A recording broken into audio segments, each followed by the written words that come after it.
Radhe Radhe friends.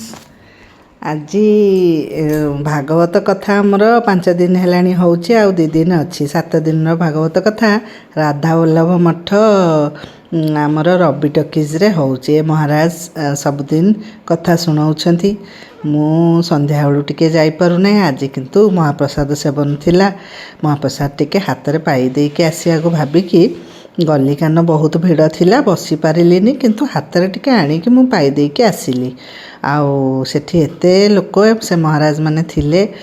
Thakur टिके दर्शन करके आसी बोली भारी मन हैला। भितर टिके पशिला बेलू सब महाप्रसाद पाइबा पई बसछंदी।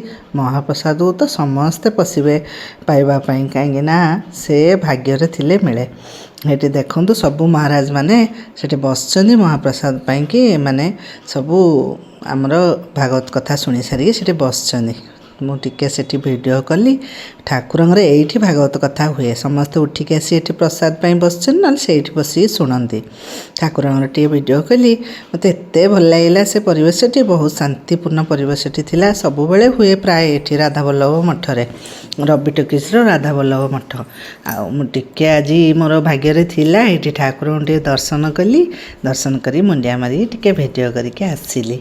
राति बहुत राति रे मु फेरिला बेलू टिके घर को जाइली। फेरिला बेलू दर्शन करके आइली।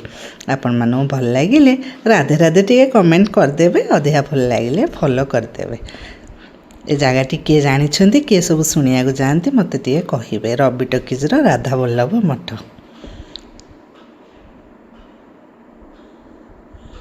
केते सुंदर राधाकृष्ण छेड़ा होते। समस्ते फोटो उठाता वीडियो करता। मुझे ठाकुर कर दे आइली। राधे राधे।